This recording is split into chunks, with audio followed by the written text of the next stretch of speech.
Jesus himself stood among them and said to them, "Peace be with you." Allow me actually to pick it up from verse 33. I'll give context. They got up and returned at once to Jerusalem.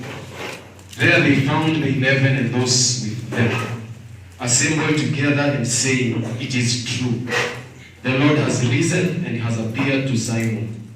Then the two told what had happened on the way, and how Jesus was recognized by them when he broke the bread.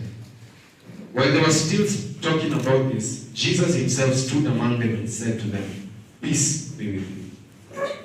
They were startled and frightened, thinking they saw a ghost. He said to them, "Why are you troubled? And why do doubts arise in your minds? Look at my hands and my feet. It is I myself. Touch me and see. A ghost does not have flesh and bones, as you see I have."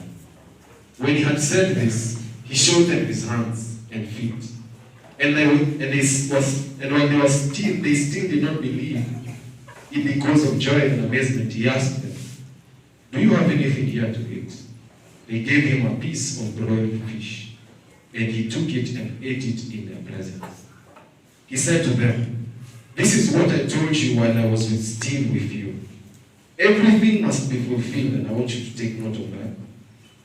That is written about me in the law of Moses, the prophets, and the Psalms. Then he opened their minds so that they could understand the scriptures. He told them, "This is what is written. The Messiah will suffer and rise from the dead on the third day. And repentance for the forgiveness of sins will be preached in his name to all nations, beginning at Jerusalem. You are witnesses of these things.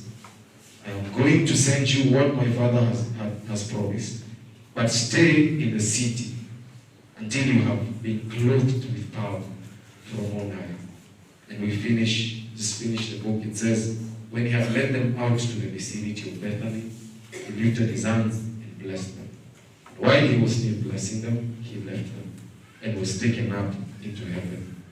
Then they worshipped him and returned to Jerusalem with great joy. And they stayed continually in the temple, praising God. May the Lord bless the reading of his word. Because he lives, as we have sung, we have every confidence that we will also live once we leave this earth. And just as we saw Christ go, as the disciples saw Christ go, he told them that you will see me coming once again. And it is important that we should take this at the heart of our Christian experience. Because at times as we go through life, as we go through school, as we go through our various day-to-day, it is very possible to forget that we are going somewhere. The Bible calls us pilgrims. The Bible calls us strangers in the city. The Bible calls us sojourners. So we are on a journey to somewhere. And Christ said elsewhere that where he goes to prepare a place for us. So it's a joy to always read and consider this portion of scripture. But today we are talking about empowered to share the gospel. And I know we are coming to the end of what has been the Commission Conference 2021. I hope you have been blessed by the various seminars and the various sessions to them that have been able to attend. And the theme and the emphasis has come from this specific text. And today I want us to focus on this specific question, empowered to share the gospel. And I want to focus on 3 verses, that is 46 to 49. I'll read them again. He told them, "This is what is written. The Messiah will suffer and rise from the dead on the third day. And repentance for the forgiveness of sins will be preached in his name to all nations, beginning at Jerusalem. You are witnesses of these things. I am going to send you what my Father has promised, but stay in the city until you have been clothed with power from on high." So what is happening in this text is that Christ has risen. Remember, he had been crucified by the Romans.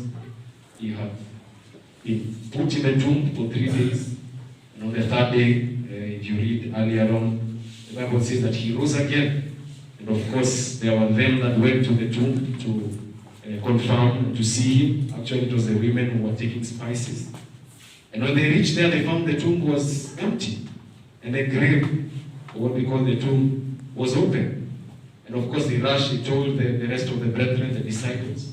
Simon himself had to run there to confirm. And just before this text, we have the two friends who were walking, sad, disappointed, because they thought Christ was going to be the hope of Israel. But now they heard he's dead. Then what happens? It's been 3 years of wonderful ministry. They have seen the dead rise. They have seen blind eyes open. And now he's dead. So is that it? So Christ, of course, joins them. A very, very powerful example of how Christ comes to his people. They couldn't recognize him, and Christ pointed them to scriptures and told them that this is what was supposed to happen. But today we are seeing a commission here, because Jesus is now saying the last words to his disciples. He has walked with them. He has taught them. And he tells them that this is supposed to be preached. Verse 47. That Christ will suffer and rise from the dead. And repentance for the forgiveness of sins will be preached in his name to all nations, beginning with Jerusalem. So, brethren, I want to also read Matthew 28, the famous and most beloved verse for every one of us who desires to be involved in the work of evangelism. And I'll be showing us that we need to be involved. Matthew 28:19, allow me to read very quickly. 18, then Jesus came to them and said, all authority in heaven and on earth has been given to me. Therefore go and make disciples of all nations, baptizing them in the name of the Father, of the Son, and of the Holy Spirit, and teaching them to obey everything I have commanded you. And surely I am with you always to the very end of the age. So today I want to make 3 points. 3 points that I believe will guide us even as we think concerning the question of how we are empowered to share the gospel. So point number 1 is that we have been called to share the gospel. That is where it has to begin. And we consider Matthew 28 and Luke 24. And we see that Christ is telling them, you are witnesses of these things. So of course he's speaking to the first church, that is the disciples. And he's telling them, the point of all that I have been doing is that you may be witnesses of this. And then he goes on to say what? That then you have them to proceed to preach this gospel. And this is a message that has to resound in every generation of believers. Right from that first generation, 2,000 plus years ago, to currently as we are 2021 years plus later, we must still hold this very, very dear. Because this is a commission by God. Note that it is Christ who gives this commission. This is not an invention of church fathers somewhere. This is not the invention of a conference that said we should go. This is not something that people sat down and said, I think it is a good idea, let's just spread the word. God himself, Christ says, all authority has been given me. So on the basis of that authority, he says, go. So I want to submit it to us, even as we consider this, that we have a call as children of God. We who have received the gospel that has been passed down right from the times of Peter and John and James, we are called to then proceed to the nations. And the reason why we have the gospel here, I don't know how many of us remember our history very well in primary. You remember the missionaries who came, sent by various agencies from abroad, came to an unknown land, found us in our customs, found us in our tribes, with our gods and our rituals. And what did they do? They brought us the gospel. They told us there is this Christ who died on the cross, who rose again. And that is how the gospel has been carried on. And I believe many of us here, seated here, them that have believed in Jesus Christ, at some point in your life, there was someone who came and shared this good news. Perhaps it was your parent. Perhaps it was a neighbor. Perhaps it was a rally in the Christian Union in high school. Some of us, perhaps it was here, right here. that a preacher came or a friend shared, and you were able to receive the gospel. So I put it to us that God is calling us to remember this commission even as we continue. And as I said, it is ours to receive. It is a command from God. And why is God giving it to us? We shall consider various reasons. But I just want us to consider the call to do what? Because I said we are called to share the gospel. Share what? So allow me to briefly just highlight what is this that we've been called to share. And I will just take us through right from the garden. So walk with me. So God makes the world, puts man in it, gives him a command, says, you know, you can enjoy all I have created. But there's this one tree that if you eat of it, you will die. Of course, what does man do? He proceeds to eat of the very tree that Christ has, God said, do not eat of. And death enters into the world. But we see the gospel even in the garden. What does Jesus say? And maybe I can just read very quickly. In Genesis 3, this is what it says. 15. I will put an enmity, so he's speaking to the serpent. I will put an enmity when Christ Jesus will come and would crush Satan, would, as Colossians would say, make a public spectacle of the evil forces. And of course, you know that we have been delivered from the power of Satan to the power of Christ, and we'll see that later on. So we see Christ has already spoken. God has already said, this will happen. Fast forward to Abraham. What is Abraham doing? Through you, the nations will be blessed. If you read Galatians, because of time, we may not go there. Christ is the seed that is of Abraham. And that is why if you read Matthew, it begins by listing the genealogy right from Abraham. Why? To confirm to the Jews and to confirm to all of us that this is the seed that was spoken. So that from Abraham to Jesus, we see that lineage. So that is the gospel. We see later on Moses will come, reading from the book of Deuteronomy. Moses will come and say, there is going to be a prophet. He will rise from among you. He will be a Jew like you. He will be great. You must listen to him. And of course, we know later on who was this prophet. If you read the book of Acts, you will see it was Christ. Peter confirms that. So the gospel was already being preached. And that is why if you remember in Luke 24, what Christ said is that this is what I told you when I was still with you. Everything must be fulfilled. That is written about who? About me. In where? The law of Moses. We have read Deuteronomy. The prophets. You know of Isaiah. About the suffering servant. About Isaiah chapter 9. That they will come amongst you. He talks even about the born of a virgin. So all those things they knew. And that is why when these wise men, when they came to Jerusalem, by the time they said, we have heard that there is a king, and they went to the leaders. The leaders, I may not go there, but the leaders would talk about the fact that there is this who was promised. So they knew, it's just that even up to now, they know there is a Messiah who is coming. But what it is, they have rejected the Messiah as himself, Christ who came. So all of this to say that this is what we are called to proclaim. And this is not something that began in Matthew. And I would urge us, go back to the scriptures and look right from Genesis. Christ was being promised, and Christ was the fulfillment of all the promise. So back to what we are saying, we have been called to proclaim this goodness. And you read in 47, it says, and repentance for the forgiveness of sins. Because man fell in that garden. And when Adam sinned, man sinned. And that curse of sin follows every single man. And God's wrath is kindled on every single man apart from Christ. Allow me to just turn us to Ephesians.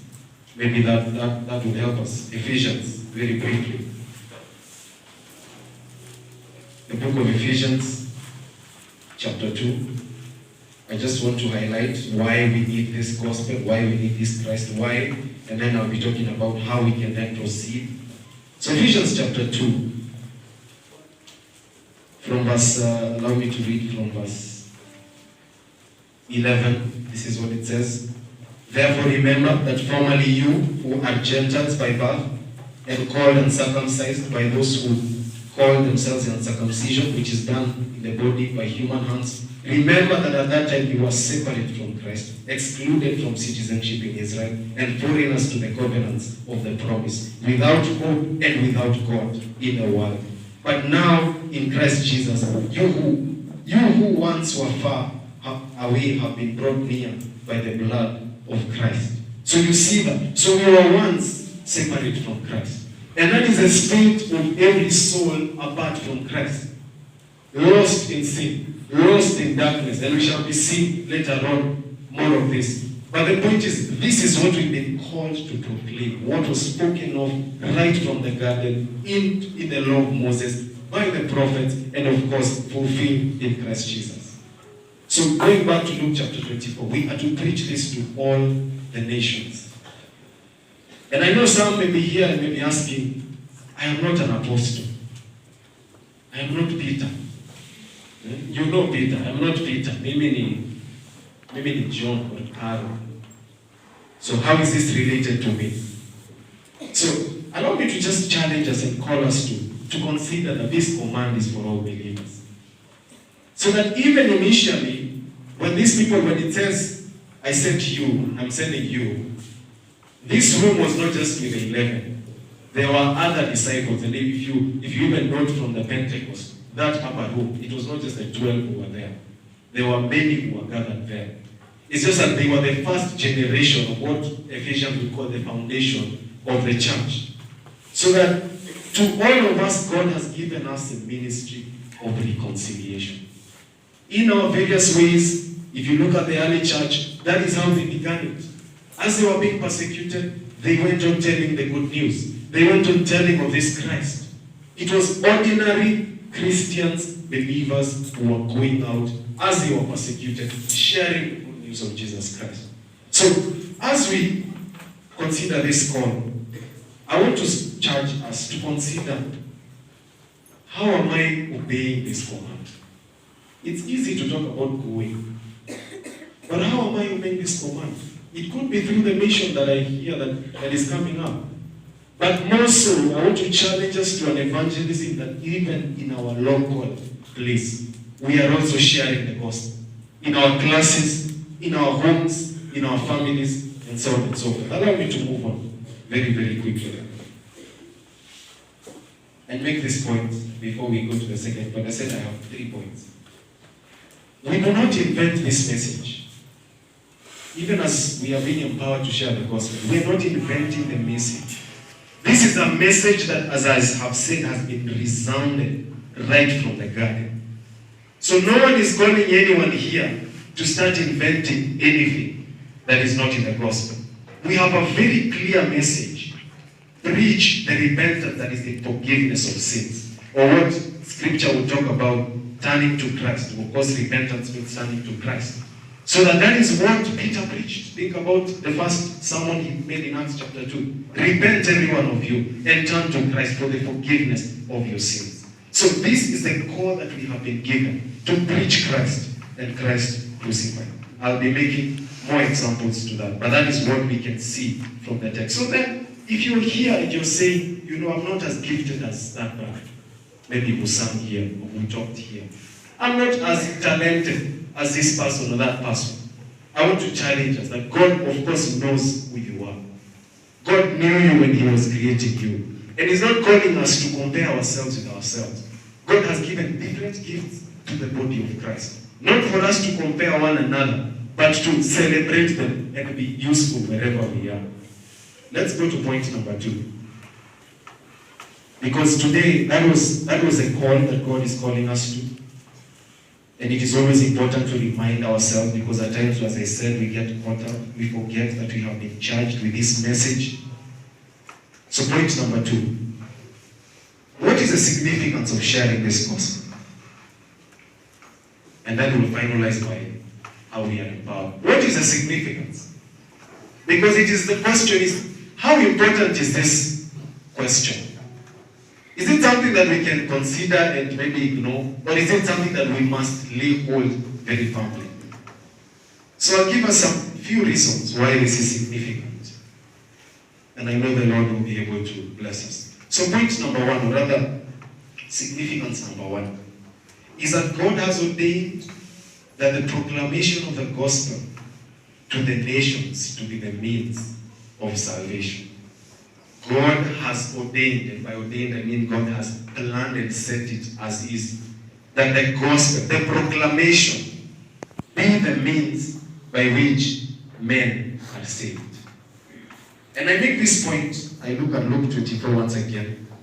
You see, Christ says, repentance for the forgiveness of sins will be preached. For some of us, I know when you hear the word preach, automatically it's past. So maybe let me use another. Let's turn to Acts. For the sake of those brethren, who when it's preaching, automatically it's a past. The book of Acts chapter 11, you will not turn there, I will just turn just to highlight. Some of them, however, men from Cyprus and Cyrene, went to Antioch and began to speak to Greeks, also telling them the good news about the Lord Jesus. So that is what we are saying. That Christ is saying that this is a way that the gospel will reach the nations. It is through what? Preaching it, proclaiming it, telling it, speaking of it. That is what will reach to the nations. And a passage that I believe is very, very helpful for us to consider is Romans 10, 13 to 15. You may not turn there because of time. But this is what it says. For everyone who calls on the name of the Lord will be saved. And then Paul asks a series of reflective questions. And he starts by saying, how then can they call on the one they have not believed in? How? So sometimes we just rush them. It's not just to think about this. Everyone who calls on the name of the Lord will be done what? Will be saved. So Paul is asking, and this is a very stylistic way of speaking. Because you see, a question forces you to think. A question forces you to pause and say, okay, wait, Lord, because you see, it is a rhetorical question. And let us go to again to the question. How then can they call on the one they have not believed in? He goes on to say, and how can they believe in the one of whom they have not heard? We are saying this is the means of salvation. We are saying that forgiveness of sins, that only Christ can forgive sin. Only the blood of Christ. I've seen the cross in your logo here. Is it the logo? Yes. It is the cross. It is that blood alone that can forgive sin. So how can they, unless they hear of this forgiveness? He doesn't stop there. And how can they hear without what? Someone.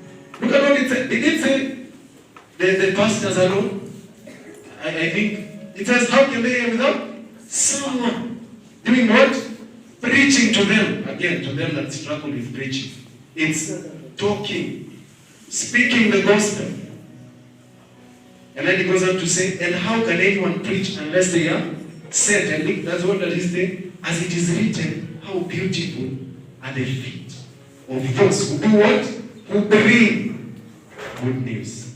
So the good news has to be brought. So the point I'm making, and what Scripture is saying, is that God has ordained that the preaching of the gospel is the way you want them to believe, unless you go and proclaim the news to them. God could have used angels.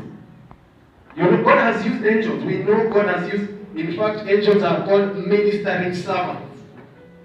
And then you remember when that angel came to John and John was almost bowing to, what did the angel say? I am a minister along with you. So the angels are also ministering servants. But why did God use those servants? They are powerful. They are strong. They can do things that we cannot do in many ways. But look at what God does. God has set it up in a way that He uses His body, His believers. And that's why even when you consider the example of Peter. You remember Peter and Cornelius? What happened? God wants Cornelius to hear the gospel. God wants him to know the good news. What does God? Does God send the angels to preach to Cornelius? No. He just says, speaks to Cornelius, of course, and connects it. The angels were just to communicate to Peter that they want to come. That's what it is. That was the end. But who brought the gospel? It was Peter. Peter had to come himself. So God could have chosen to use angels, but He has not. He has said, you preach to the nations. Proclaim. Tell your brother, your sister, your neighbor, this is the means that God has chosen to use. And when God has said this is the means, and then we cannot then stand to approach to want to use other. It is us. Tell your neighbor, it is us. It is us. There are people who say, what if I just live a good life? I don't know, you have. And I know, and I'll be talking about that. What if I just live a good life and don't proclaim? So wacha tu niishi ni kwa mzuri, wanajua mimi ni Mkristo, wanajua leo nimeenda CU, you know they are my roommates, so they know you are here. They know you are here, they know you are in the choir, they know you have been praying. They know, so we say they know, and then they will believe. But is that what Romans 10 says? No. Is living out the gospel, but in fact, it is part of the witness. Part of our witness is how we live. Because it's also sometimes very easy to think that it's just about talking. No. We must live in a manner, as Paul would say, worthy of the gospel. So that when they see you, they have no reason to question. And of course, you know that the word of God has been maligned in the recent years because of men and women who claim to walk in Christ but live like devils. And it completely contradicts the message. Because on one hand, you're telling them that Christ can save you, Christ can change you, Christ can redeem you. But what your life is showing is the result is different. Ni kama mtu anasema mimi I'm very smart. Mimi ni vitabu nina, but then if you